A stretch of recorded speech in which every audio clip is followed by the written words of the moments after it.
Welcome to my channel. कैसे हैं आप सब? मैं हूं दिव्या शर्मा।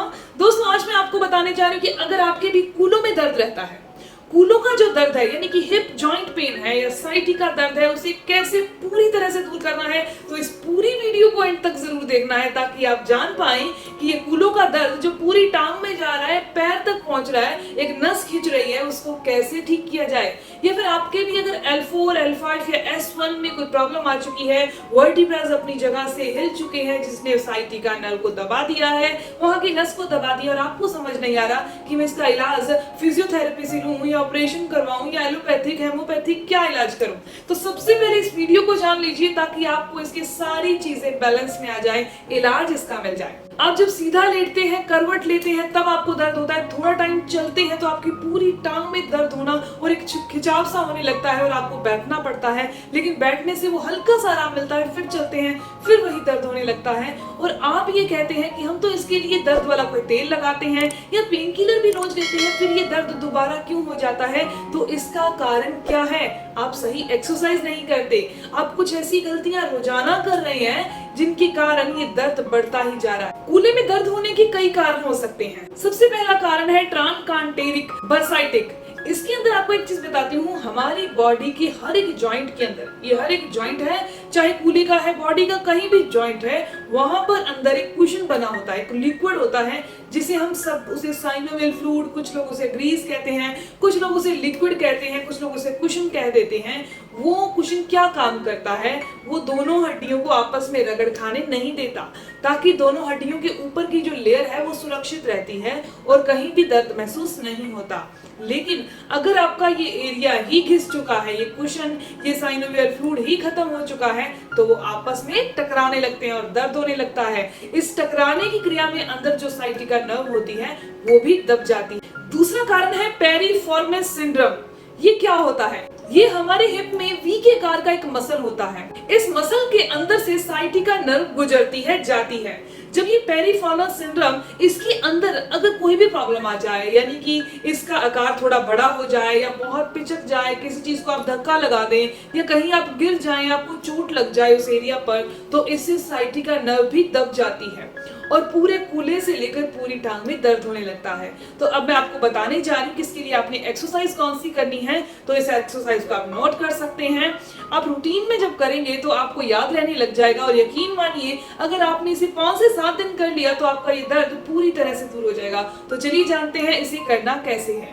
सबसे फर्स्ट, इस एक्सरसाइज को करने के लिए हमने क्या करना है, एक लेग को सीधा रखना है, दूसरी लेग को इस तरीके से मोड़ लेना है और यहाँ से इसको अपनी चेस्ट की तरफ लगाना है।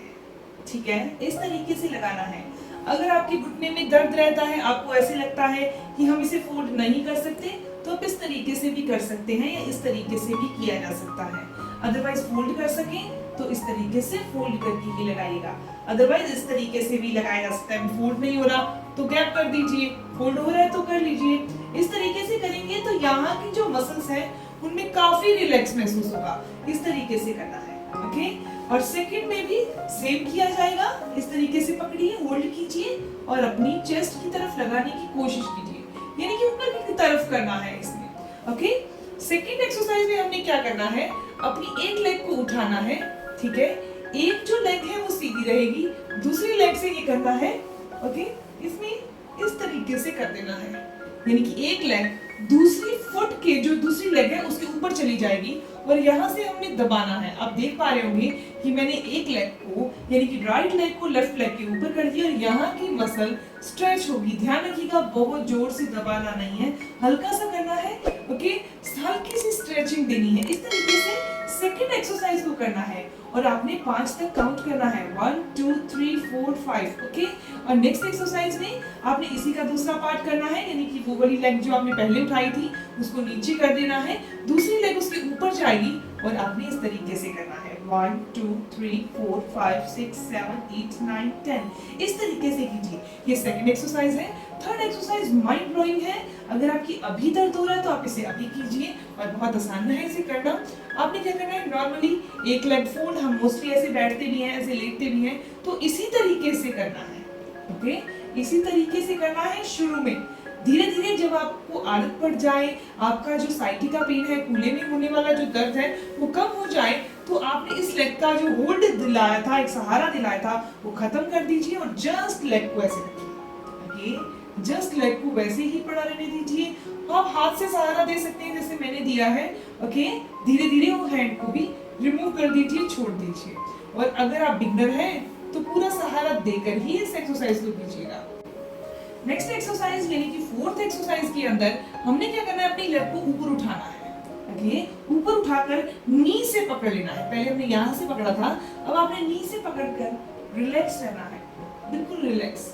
दोस्तों ये आपकी यहाँ की मसल्स को स्ट्रेच करेगा और आपको बहुत आराम मिलेगा। ये वेरिकोज वेन में भी बहुत बेनिफिशियल है। उसके बाद आपने सेकेंड लेग से करना है। सेम आप नी से पकड़ लीजिए, लेग बिल्कुल सीधी रखिए, नीचे की लेग भी सीधी रखिएगा और इस तरीके से आप करिएगा। दोस्तों नी से ही पकड़िएगा, होल्ड जो है वो हमने नी के पीछे से ही देना है। इस तरीके से इस एक्सरसाइज को कीजिएगा। और लास्ट एक्सरसाइज आपने जरूर करनी है और रोजाना करनी है। थोड़ा सा गैप दीजिए अपनी दोनों टांगों के अंदर, बीच में थोड़ा सा गैप है, यानी पूरे जुड़े नहीं है, थोड़ा सा गैप है। ओके, उसके बाद इस तरीके से टर्न किया, ठीक है। टर्न करने के बाद फेस अपोजिट साइड, ओके, फिर दोबारा टर्न इधर किया और फेस अपोजिट साइड्स, ओके। और 1 2 3 इस तरीके से काउंट कीजिएगा। दोस्तों अगर आपने ये एक्सरसाइज रोजाना की तो मैं आपको एक चीज का यकीन दिलाती हूँ, रोजाना करने से और वजन को कंट्रोल करके रखने में, यानी कि ये नहीं होना चाहिए आप इस एक्सरसाइज को कर रहे हैं और आप ओवरवेट हैं, आपके हिप में पेन हो रहा है, आपके कूल्हे में दर्द हो रहा है, आपके साइटी का पेन है और आपका ओवरवेट है और इस एक्सरसाइज को करते हैं। दोस्तों इस एक्सरसाइज के साथ साथ अपने वेट को भी मेंटेन रखिए। वेट को कैसे कम करना है, कैसे आइडियल वेट पर आना है, स्क्रीन पर एक नंबर दिखाई दे रहा है, उसके व्हाट्सएप पर आप मुझे यस लिख कर भेजिएगा। मैं आपको बताऊंगी कि चाहे आप 80 किलो के हैं, 90 के हैं, 100 के हैं, आप अपने आइडियल वेट पर कैसे आ सकते हैं आपकी हाइट के अकॉर्डिंग। दोस्तों इसके अलावा अगर आपको एक्सरसाइज करके बेनिफिट नहीं मिल रहा तो उसके पीछे कुछ गलतियां होती हैं जो रेगुलर इंसान करता है तभी उसका बेनिफिट नहीं ले पाता। सबसे पहली चीज गलती क्या करते हैं, अपने क्या होता है कि दर्द हो रहा है ना, कूल्हे में हो रहा है, पूरी टांग में होता है, तो वॉक करते रहते हैं। बस डॉक्टर ने बोला वॉक करना चाहिए तो वॉक करते हैं। दोस्तों अगर आपकी टांग में दर्द हो रहा है, आपकी कूल्हे में दर्द हो रहा है तो वॉक नहीं करनी, बल्कि इन छोटी छोटी एक्सरसाइज को करना है ताकि आपके वहां के मसल स्ट्रेच हो, रिलैक्स मिले, ऐंठन दूर हो जाए। फिर जब आप ठीक हो जाए तब वॉक करिए ना। दोस्तों इसके अलावा लंबा टाइम तक आपने चेयर पर नहीं बैठे रहना। जब आप लंबे टाइम तक चेयर पे बैठे रहते हैं या फिर कुछ जेंट्स की आदत होती है जो अपना पर्स होता है, वॉलेट होता है, बैग की अपनी बैक वाली पॉकेट में डालते हैं और चेयर पर बैठे रहते हैं, उस तरीके से वहां की नर्व और प्रेस हो जाती है और कंप्रेस हो जाती है। तो इन छोटी छोटी चीजों का ध्यान रखिएगा।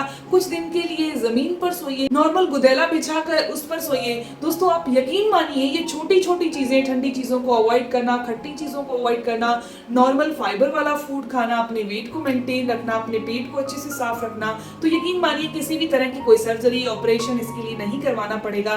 नेवर काउंट नंबर काउंट नहीं होते कि आप 60 के हैं, 70 के हैं। काउंट होता है आपके मसल कितने स्ट्रॉन्ग है, आपका गट सिस्टम कितना स्ट्रॉन्ग है। अगर आप भी अपने मसल को स्ट्रॉन्ग करना चाहते हैं, गट सिस्टम को स्ट्रॉन्ग करना चाहते हैं तो मुझे जरूर मैसेज कीजिएगा। मिलते हैं दोस्तों नेक्स्ट वीडियो में, तब तक के लिए धन्यवाद।